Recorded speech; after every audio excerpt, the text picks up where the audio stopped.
বন্ধুরা, আজ আমি চারা পোনা মাছটা অতি সাধারণভাবেই রান্না করব। আর সঙ্গে রয়েছে আবার একটা তেলাপিয়া।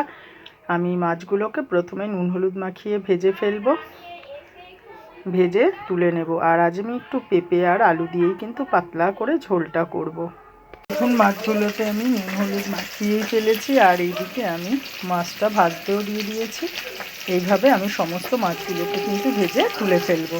এখন সমস্ত মাছগুলো ভেজে নিয়েছি, আর এই পাশে আমি ফোড়নে দিয়ে দিয়েছিলাম সাদা জিরে আর তেজপাতা দিয়ে সুন্দরভাবে আমি নেড়ে চেড়ে টমেটোটা দিয়ে দিয়েছি। টমেটোটা দিয়ে তারপরে আলু পেঁপে সমস্ত কিছু দিয়ে আমি একটুখানি কষিয়ে নিচ্ছি। আর আমি একটু হালকা জল দিয়েছি পেঁপে আর আলুটা একটু নরম হওয়ার জন্য। আমি একটু জল দিয়ে একটু কষিয়ে নেব।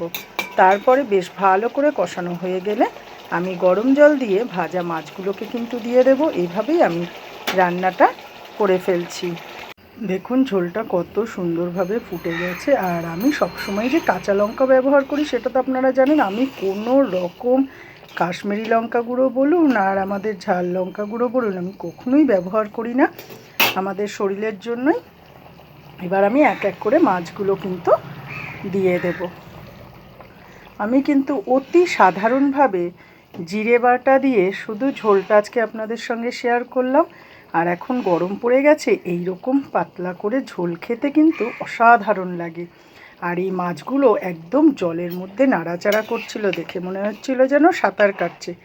দেখে আর লোভ সামলাতে পারলাম না। আমার ঝোলটা দেখে বুঝতে পারছেন তো আমি কতটা পাতলা করে ঝোলটা করেছি। ঝোলটা কিন্তু অসাধারণ লাগে খেতে। গরমকালে এইরকম পাতলা খাবার খাওয়াটাই কিন্তু উচিত, আমাদের শরীরও কিন্তু সুস্থ থাকে।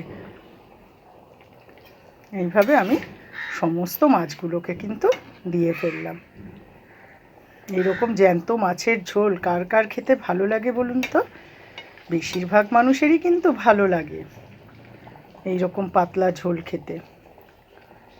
এরপর আরেকটু আমি হতে সময় দেব, তারপর আমি সবশেষে ধনেপাতা দিয়ে নামিয়ে ফেলবো। মাছের ঝোল একদম রেডি। আর আমার কাছে একটু ধনেপাতা আমি পেস্ট করে রেখেছিলাম, সেই ধনেপাতা পেস্টটি কিছুটা দিয়ে দিলাম। এইভাবে আপনাদের সঙ্গে আমি জ্যান্ত মাছের ঝোলটা শেয়ার করলাম। যদি ভালো লেগে থাকে কমেন্ট করে জানাবেন।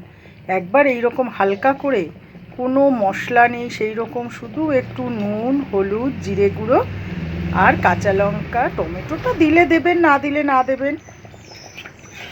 এইভাবে একবার পাতলা করে এইরকম ঝোলটা করে খেয়ে দেখবেন, অসাধারণ লাগে। এরপরে আস্তে আস্তে আমাদের তো আর ধনেপাতা পাওয়া যাবে না, তখন আমাদের ধনেপাতা দেওয়ার দরকার নেই, কোনো পাতাই আমাদের দেওয়ার দরকার নেই। শুধু এভাবেই আমরা জিরে দিয়ে এই ঝোলটা রান্না করে খাবো, কিন্তু ঝোলটা কিন্তু অসাধারণ লাগে। এইভাবে আমি আপনাদের সঙ্গে ঝোলটা শেয়ার করে ফেললাম। যদি ভালো লেগে থাকে কমেন্ট করে জানাবেন। আর অতি অবশ্যই আপনারা কিন্তু নিজেরা একবার করে খেয়ে দেখবেন।